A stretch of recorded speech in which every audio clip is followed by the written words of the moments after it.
그래서 이번에는 정시 위주의 입시가 진행될 거라는 게 좀 자명해졌습니다. 자,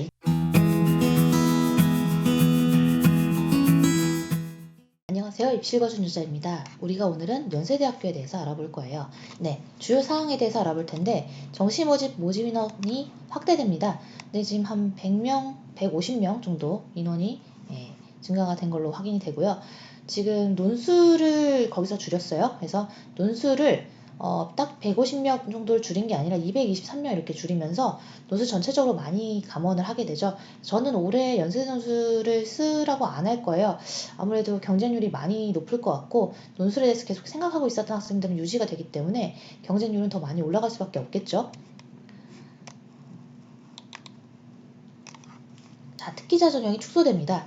일단 업문학 인재 계열이랑 과학 인재가 폐지됐어요. 그리고 국제 인재 전형은 228명에서 125명으로 감소했다고 하는데 사실은 이 인원수를 합쳐서 국제형으로 넘어간 겁니다.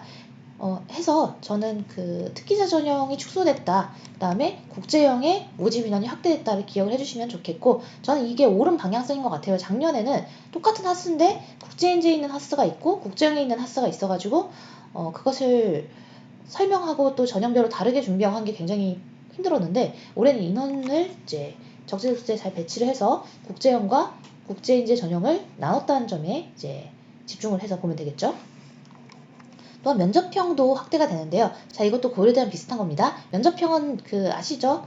뭘 많이 반영하죠? 내신을 많이 반영하죠. 해서 내신을 많이 반영하는 전형을 전체적으로 비중 자체를 늘리고 있다. 고려대도 그렇고 연세대도 그랬고. 그래서 이제 내신이 안 좋은데 비교과로 대학 가기가 굉장히 힘든 시기입니다. 2021학년도에는 2018학년도나 2019학년도의 성공 케이스를 보지 말고 2020학년도의 수시 입시에서의 실패 케이스를 봐야 돼요. 그게 내가 실패하지 않을 수 있는 중요한 포인트가 됩니다. 그래서 가장 고른계 전형은 수시 모집이랑 정시 모집을 분리해서 선발한다고 해요. 그래서 이 점도 체크를 하면 좋을 것 같고요.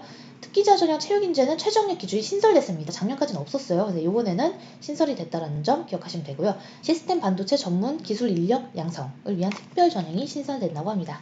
삼성전자랑 계약해서 하는 채용 조건형 계약학과이기 때문에 굉장히 신선한 접근이 되지 않을까 생각이 들어요. 수시로 40명, 정시로 10명입니다. 자, 모집 시기랑 전형별 모집 인원 살펴볼 건데요. 지금 보시면 어때요?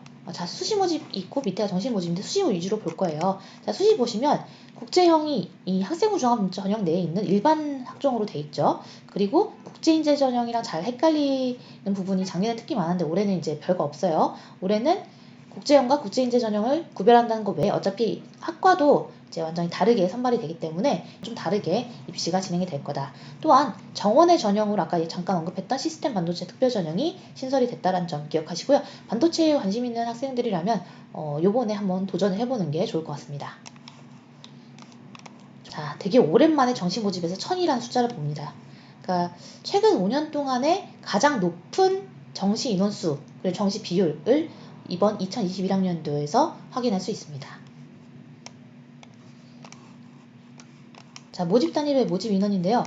지금 보시면 올해 이제 가장 많은 문의를 받고 있는 건 역시 국제형과 여기 특기자 전형 내에 있는 국제인재 전형이에요. 예전엔 특기자 전형이라는 이름 하에 어문학 인재 계열, 그다음에 과학 인재 계열 이런 것도 있었는데 어문학 인재와 과학 인재가 모두 폐지가 됐습니다. 도대체 의예과는 어떻게 선발할 거냐? 그다음에 외고생들 남아있는 외고생들은 어떻게 처리가 될 거냐? 이것에 대해서 우리가 잘 봐야 될 것 같아요. 보시면 이 하이픈이 그어진 것은 안 뽑는다는 겁니다. 정시 인원수가 진짜 오랜만에 앞에 일자 붙은 걸 봅니다. 항상 정시 인원수가 10명 이하라서 한 자릿수였어요. 그래서 지금 두 자릿수로 정시 인원수가 다 배분이 바뀌었죠. 그래서 이번에는 정시 위주의 입시가 진행될 거라는 게 좀 자명해졌습니다. 자, 2020학년도까지는요. 막 정시 인원수 늘립니다 하는데 실제로 늘리지 않았었어요. 그 부분에 대해서 제가 비판을 많이 했는데 이번에는 실제로 비율도 인원수도 늘렸다는 거 기억하시기 바랍니다. 특기자 전형 보시면요. 없어요. 그냥 시스템 반도체 공학과 있고요. 예전에 과학인재가 다 없어졌기 때문에 이제는 글로벌 용학공학부도 여기 있는 두 번째 전형 뭐였어요? 이 전형. 활동 우수형으로 위주로 선발이 된다. 이렇게 기억하시면 되겠네요. 되게 많이 바뀌었습니다. 입시가. 해서 예전부터 입시를 해오셨던 분들은 이번에 뭔가 대격변이 일어나겠다라고 아마 생각을 하실 거예요. 그리고 저도 이번에 학원장 교육을 하지 않는 이유가 저 혼자 공부하고 그 공부한 것을 나누는 것에 대한 영상을 찍는 것을 하고 싶었기 때문에 학원장 교육은 지금 또 문의를 해주신 분들이 있었는데 올해는 아마 진행을 안 할 것 같습니다. 가장 인기 있는 언론 홍보 영상학부도 눈에 띄네요.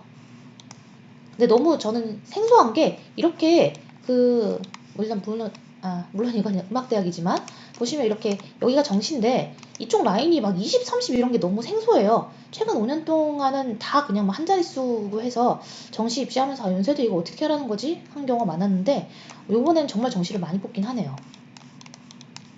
연세대 간호학과도 한번 이제 입결이 굉장히 낮은 적이 있어서 막 한번 문의가 많았었는데 이번에 인원수를 좀 줄인 것 같습니다. 보니까 이제 여기서 중요해지는데 요 라인이 국제형 라인이고요. 이 라인이 국제인재 전형이에요. 국제형은 일반 학종, 국제인재는 특기자 전형입니다. 그럼 무엇을 특기로 하느냐? 바로 영어로 면접을 볼 수 있느냐를 특기로 보는 거예요. 그래서 딱 두 개만 선발합니다. 언더우드 학부 인문사회랑 언더우드 학부 공학 요 두 가지 학부만 선발하기 때문에 이건 체크하시는 게 좋을 것 같고요. 그 다음에 여기 보시면 요쪽이 국제형이라고 그랬잖아요. 근데 이따가 뒷페이지를 살펴볼 건데 국제형 안에 국내고 전형과 해외고 전형이 나눠져요. 원서 접수하실 때 이제 고려를 하셔서 틀림이 없이 지원하셔야 될 겁니다. 자, 제가 궁금해했던 의예과입니다. 자, 의예과는 항상 과학인재 특기자 전형으로 제가 굉장히 많은 인원수를 이제 보내왔는데 올해 그 전형이 폐지됐어요. 그래서 지금 특기자 전형으로 선발하지 않는 걸로 보이고요. 지금 보시면 정시 위주로 다 인원수가 좀 넘어가게 된 것 같습니다. 연세대 의예과가 정시로 좀 인원수가 많이 넘어갔고 그 다음에 두 전형으로 선발하는데 면접형과 활동 우수형으로 연세대 의예과가 선발하게 됩니다. 해서 올해는 연세대 특기자 의예과가 없어져 버린 게 저는 굉장히 좀 안타깝고 대신에 이제 뭐 해외고 학생들이 여기를 좀 지원할 수 있게끔 어떻게 열어주는지 이런 것들을 살펴보도록 할 거예요. 연세대 의예과랑 치의예과는 요 두 개, 그러니까 면접형, 그 다음에 활동 우수형, 요 전형 위주로 선발하고요. 여기 14명은 뭘까요? 이게 바로 지금 논술 전형인데요. 논술 전형으로 의예과를 선발하지 않고 치의예과만 선발한다는 점이 지금 독특한 점이라고 기억을 하시면 되겠어요. 자, 중복 지원 관련해서 이것만 체크하고 갈게요.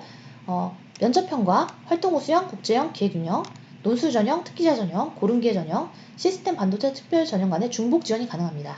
다만 여기 이렇게 묶어놓은 활동 우수형, 국제형, 기획균형 간에는 중복 지원이 불가합니다. 해서 만약에 이걸 쓴다면 6개까지 연세대를 6개까지 쓸 수가 있는 겁니다. 이렇게 쓰신 분은 아마 없겠죠? 자, 이게 아까 뒤에서 설명할게요 했던 부분이 요건데요. 자, 특기자 전형으로서의 국제인재 특기자 전형은 언더우드 학부의 인문사회 계열만 114명 선발하고 공학 계열을 11명 선발하고 이 두 개의 학과만 국제인재 전형입니다. 그리고 영어로 자소서를 제출해야 하고요. 영어로 면접을 봐야 합니다. 그런데 국제형의 경우에는요. 제시문 자체는 면접에서 영어로 주어질 수 있지만 면접은 한국어 면접이에요. 그 점을 잘 고려해서 하시면 되고요. 자, 해외고와 그다음에 국내고 전형이 있기 때문에 살펴보시면 좋겠습니다. 자, 아까 우리가 인원수를 볼 때는 이 두 가지가 합쳐져서 나왔어요. 특히 국내고의 학생들은 언더우드 학부를 예전에 예를 들어 특기자 전형과 국제형에 같이 쪼개서 쓸 수 있었다면 지금은 그냥 국제인재 전형으로만 한 전형으로만 쓸 수 있는 겁니다. 해서 나는 연세대를 꼭 언더우드 학부나 하스를 꼭 가고 싶다. 그런 케이스는 국제인재 전형, 특기자 전형으로 언더우드 학부를 그 다음에 국제형으로 내가 국내고다 하면 융합사 인문사회과학부를 쓰면 되는 거예요. 그런데 주의하실 점은 이 전형은 해외고가 안 됩니다. 그러니까 국제인재 전형은 해외고를 선발해주지 않기 때문에 국내고의 학생들만 두 개를 쓸 수 있는 것이고 해외고 학생들의 경우에는 이 전형만 쓸 수가 있다는 거죠. 이해되셨나요? 이 전형 내에서는 과를 하나만 선택할 수 있으니까 결과적으로 이 두 개를 고려했을 때 해외고는 하나만 쓸 수 있게 바뀌었다. 이렇게 기억을 하면 되겠네요. 특히 이제 하스, 아시아학, 문화디자인 경영, 정보 인터랙션 디자인, 창의기술 경영, 사회정의 리더십, 계량인력 관리, 그다음에 과학기술정책, 지속개발 협력 전공 이렇게 되네요. 융합과학공학부는 세 가지로 나눠지는데요. 나노과학 전공, 에너지 환경 융합 전공, 바이오융합 전공이 됩니다. 그다음에 글로벌인지학부의 경우에는 국제통상, 한국언어 문화교육, 문화미디어, 바이오생활공학, 응용정보공학이 됩니다. 네, 해서 우리가 이제 면접형을 살펴볼 건데요. 이전에 제가 한 몇 분 전에 얘기했어요. 뭐라고 그랬죠? 면접형은 이번에 인원수가 늘었나요? 줄었나요? 늘었어요. 결과적으로 면접형은 교과를 많이 보는 전형이기 때문에 올해 연세대랑 고려대 둘 다 교과를 많이 보는 전형 위주로 인원수를 늘렸다라고 기억하시라고 했었죠?